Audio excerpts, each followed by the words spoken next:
Welcome.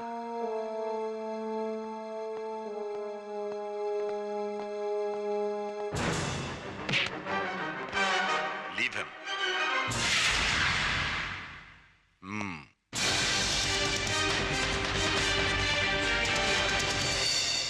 ആഹാ, ഇതൊരു full fledged star beauty പാർലറിന്റെ സെറ്റപ്പുകളാണല്ലോ.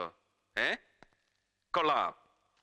നല്ല ഒരു മൾട്ടിപർപ്പസ് ഗ്യാങ്ങും ഷാർപ്പ് ഷൂട്ടിംഗ് ബാർബേറിയൻസ്, പച്ച മലയാളത്തിൽ പറഞ്ഞാൽ വെടിവെപ്പുകാരായ തൊരപ്പന്മാർ. താഹിർ സാഹിബ് അരിയിട്ട് വാഴിച്ച പുതിയ പോലീസ് സൂപ്രണ്ട് മുഹമ്മദ് സർക്കാർ ആള് ഭയങ്കരനാണെന്ന് ഈ തൊരപ്പന്മാരായിരിക്കും സാറിനെ അറിയിച്ചത്, അല്ലയോ? അവരത് പറയും. ആ കാലിബർ ശരിക്കും മനസ്സിലാക്കിയത് കൊണ്ടാണല്ലോ പറ്റിയ ആയുധം തന്നെ കൈ കൊടുത്തിരിക്കുന്നത്, ക്ഷൗരക്കത്തി. ഓ ഗോഡ്, ഇറ്റ്സ് ബ്ലീഡിംഗ്. ലോഷൻ കൊടുക്ക്, ലോഷൻ കൊടുക്ക്. എടോ, ആ ആഫ്റ്റർ ഷേവ് എടുത്ത് പുരട്ടി കൊടുക്കാൻ. ബാഡ് ഓമൻ. കയ്യിൽ ആയുധമില്ലാത്ത മുഹമ്മദ് സർക്കാരിന്റെ സാന്നിധ്യം പോലും നരേന്ദ്ര ഷെട്ടിക്ക് ബ്ലീഡിംഗ് ഉണ്ടാക്കുന്നു. മിസ്റ്റർ നരേന്ദ്രൻ ഇന്നലെ എന്നെ ഒരുപാട് തെറ്റിദ്ധരിച്ചു എന്ന് തോന്നുന്നു. കുറ്റക്കാരൻ ഞാൻ തന്നെ. ആളും പേരും ഇല്ലാത്ത ഒരു ടെലിഫോൺ മെസ്സേജിന്റെ പേരിൽ സാറിനെ പോലൊരു പാവപ്പെട്ട കുടക്കച്ചവടക്കാരനെ മനഃപൂർവ്വം ഞാൻ ഹേർട്ട് ചെയ്യൊന്നും ആയിരുന്നില്ല. ഒരു അബദ്ധം പറ്റിയതാ. അതിനുള്ള ദൈവശിക്ഷയും കിട്ടി. പത്രങ്ങളിലൊക്കെ കണ്ടു കാണും ഞാൻ അങ്ങനെ മുത്തുക്കുടയും പിടിച്ച് മൾട്ടി കളറിൽ നിന്ന് ചമ്മുന്നത്. അത് സാരമില്ല. അല്ലോ, റെഡ് റോസസ്. ഇന്നലത്തെ സംഭവത്തിന് ശേഷം എനിക്ക് ഈ ചുവന്ന റോസാപ്പൂക്കൾ കാണുന്നതേ ഭയമാണ്. കയ്യിൽ നിന്നങ്ങനെ കത്തിയെറിഞ്ഞാലോ? പൂട്ടിക്കിടക്കുന്ന വണ്ടി കുത്തി തുറന്ന് അതിനകത്ത് ഗിഫ്റ്റും കത്തും ഒക്കെ വെക്കുക. ബെഡ്റൂമിൽ കടന്നിറങ്ങുന്ന എട്ടും പൊട്ടും തിരിയാത്ത കുഞ്ഞിന്റെ ബെഡിൽ പാവക്കുട്ടി. ടെലിഫോണിന് സുഗന്ധം പകരാൻ ബൊക്കെ. പെർഫെക്റ്റ് ടൈമിങ്ങിൽ ഒരു ടെലിഫോണിക് വരട്ട്. ഒരു ടെറിഫൈങ് ഹൊറർ എഫക്റ്റ് ഉണ്ടാക്കി എതിരാളിയെ പേടിപ്പിക്കൽ. അല്ല, സാർ എന്താണ് ഉദ്ദേശിക്കുന്നതെന്ന് മനസ്സിലായേയില്ല. പക്ഷെ ഒന്ന് അങ്ങോട്ട് മനസ്സിലാക്കി തരാനാണ് ഇപ്പൊ വന്നത്. ഈ സർക്കാർ കാക്കിയും തൊപ്പിയും അണിയിച്ച് എന്നെ ഇങ്ങോട്ട് കെട്ടിയെടുത്തത് ദാ ഇതുപോലെ സാറിന് ചെയ്തു തരാനല്ല, ഉത്തരവാദിത്തത്തോടെ ചിലതൊക്കെ ചെയ്ത് തീർക്കാനാണ്. അതിന് തടസ്സം നിന്നാൽ ഇനിയും ബ്ലീഡിംഗ് ഉണ്ടാവും.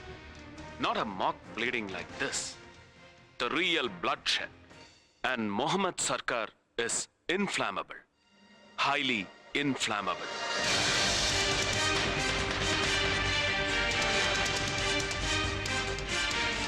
Bloody.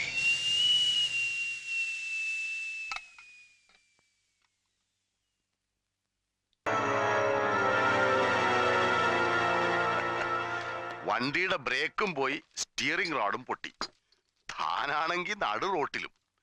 രക്ഷപ്പെടുത്താനായി കൈക്രിയ അല്ലാതെ മറ്റൊരു മാർഗവും ഞാൻ വേണ്ട സാർ, ബ്ലാക്ക് കോഫിയാ പതിവ്. ഇരിക്കട്ടടോ. തന്റെ പഞ്ചിങ് വെയിറ്റ് കുറഞ്ഞോന്നൊരു സംശയം. ഇടിക്കൊന്നും പഴയ ബലം പോരാ. അതോ സോപ്പിന്റെ വഴുവഴുപ്പിനെയും ബാക്കിയുണ്ടോ? അതുകൊണ്ടല്ല പണിക്കർ സാർ, സാറിന്റെ മാത്രം ഏജിംഗ് പ്രോസസ് ഡിസെൻഡിങ് ഓർഡറിലാണെന്ന് തോന്നുന്നു. ബ്ലോക്കിങ്ങിന് പഴയ അതേ പെർഫെക്ഷൻ. എന്ത് കാര്യം? ദാ കണ്ടില്ലേ, തോക്കിന്റെ തുരുമ്പ് തുടച്ചും കള്ളന്മാരെ പേടിച്ചോർക്കൊഴിയുന്ന കോന്തന്മാർക്ക് അലാറം ഉണ്ടാക്കി കൊടുത്തും പിഴച്ചു പോകുന്നു. കുടുംബം ഇല്ലാത്തതൊരു ഭാഗ്യം. ഒരു DGP ആയി സർവീസ് എക്സ്റ്റൻഷനും വാങ്ങി സാർ ഇവിടെ കലക്കുന്നുണ്ടാവുന്ന ഒരു ആശ്വാസമായിരുന്നു ബംഗാളിൽ നിന്ന് നാട് കടത്തപ്പെടുമ്പോ എനിക്കുണ്ടായിരുന്നത്.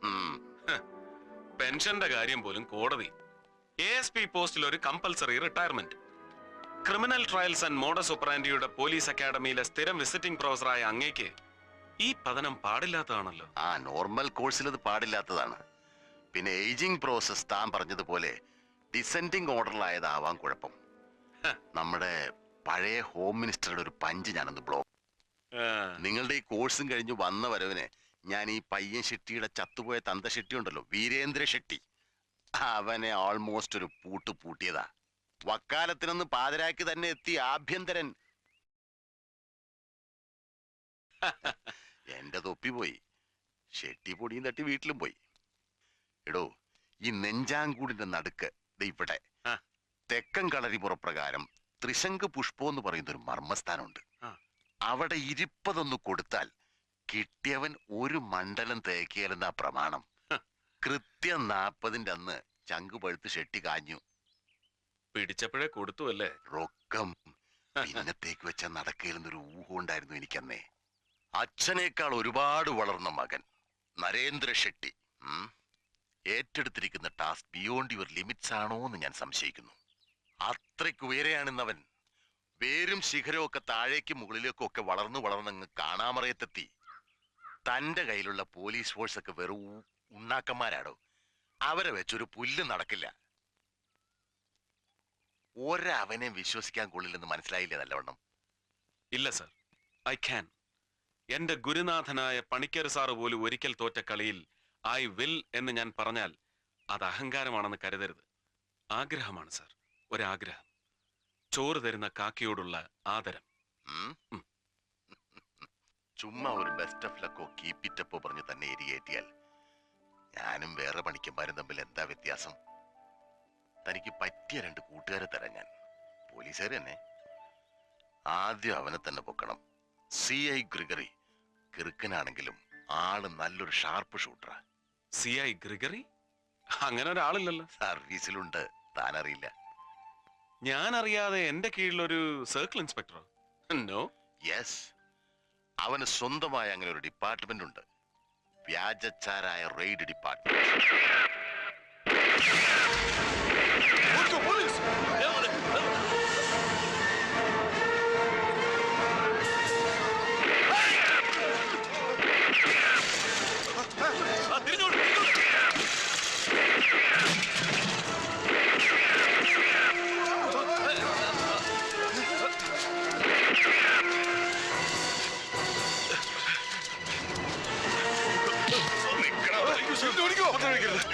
എടുക്കടാ.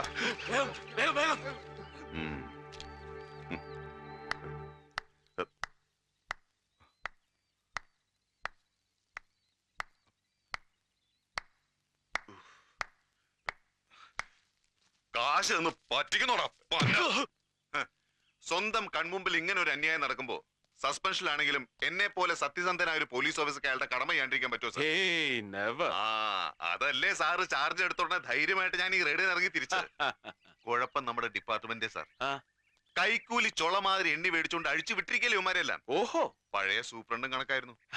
കൊറേയൊക്കെ ഞാനും കേട്ടിരിക്കുന്നു പുള്ളിയെ കുറിച്ച്. കേട്ടതിനേക്കാളൊക്കെ മഹാപോർണ. ഈ വാറ്റുകാരെയൊക്കെ ഞാൻ ഒതുക്കി ഒരു വഴിക്കാക്കിയത് സാറേ. ആ വിരോധത്തിനല്ലേ ആ വിസ തട്ടിപ്പാനായിട്ട് പൂശി എന്ന് പറഞ്ഞിട്ട് ഇയാൾ എന്നെ സസ്പെൻഡ് ചെയ്ത് കളഞ്ഞു. എന്ന് വെച്ച് ഈ തൊപ്പിയുടെ പവർ കളയാൻ പറ്റും. അതുകൊണ്ട് എല്ലാ പോലീസുകാരെയും കൂട്ട് രാവിലെ വീട്ടിൽ നിന്ന് തോക്ക് എടുത്തോണ്ട് ഞാൻ അങ്ങ് ഇറങ്ങും. അത് കൊള്ളാം. താൻ ഇങ്ങനെ ദിവസവും രാവിലെ തോക്കും എടുത്തോണ്ട് ഫ്രീ സർവീസിന് ഇറങ്ങിയാൽ വീട്ടു ചെലവിന് എന്ത് ചെയ്യും? അതാ പ്രശ്നം. തൽക്കാലം 1.5 മാസം ഇത് വെച്ച് പിടിച്ചു നിൽക്കാല്ലേ? അല്ല, അത് പിന്നെ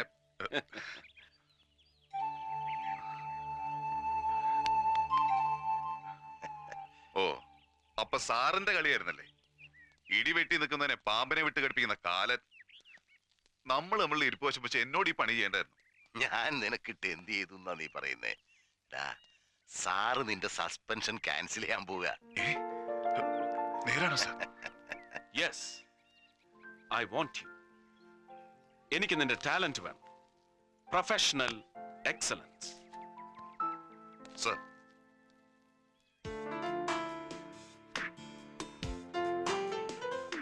എന്നിട്ട് സസ്പെൻഷൻ പിൻവലിപ്പിച്ചിട്ട് അയാളെങ്ങ് തിരിച്ചെടുത്തു.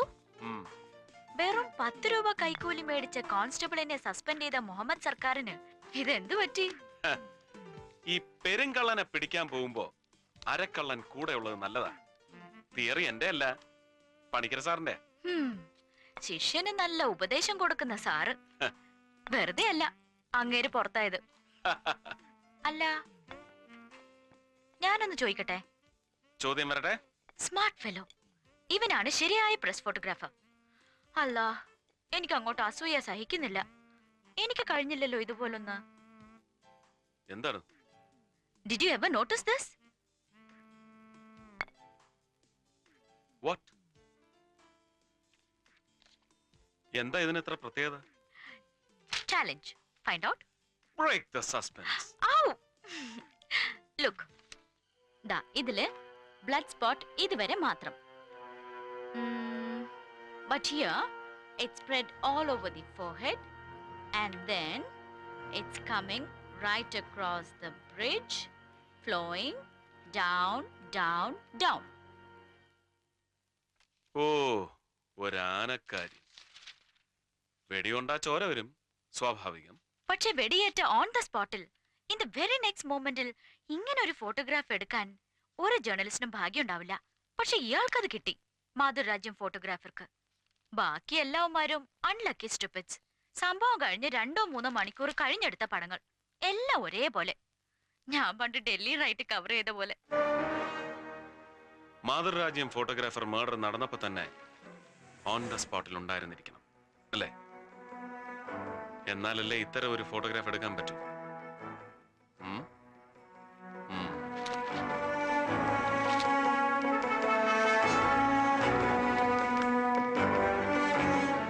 ലൈല പറഞ്ഞ പോസിബിലിറ്റി നമുക്ക് തള്ളിക്കളയാൻ പറ്റില്ല, ഉറപ്പിക്കാനും വയ്യ. കാരണം അന്ന് മഴയുണ്ടായിരുന്നല്ലോ. മഴ നനഞ്ഞതാണോ അതോ ഒറിജിനൽ ബ്ലഡ് ആണോ എന്നറിയാൻ ഈ ഫോട്ടോഗ്രാഫിന്റെ നെഗറ്റീവിന്റെ ബ്ലഡ് സ്റ്റെയിൻ ഇന്റൻസിറ്റി ചെക്ക് ചെയ്യണം. ഈസി. പത്രോഫീസ് റെയ്ഡ് ചെയ്ത് നെഗറ്റീവ്സ് പൊക്കുക.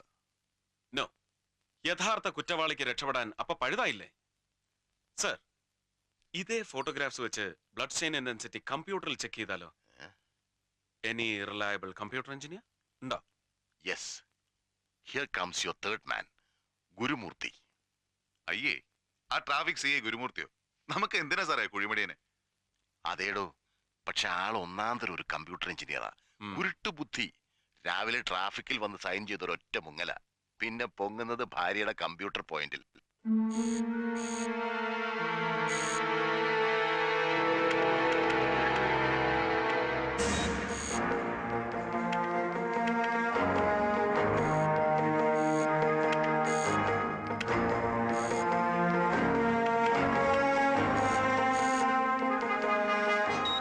നോ ഡൗട്ട് ഈ സ്റ്റെയിൻ മഴ നനഞ്ഞ് പടർന്നതല്ല.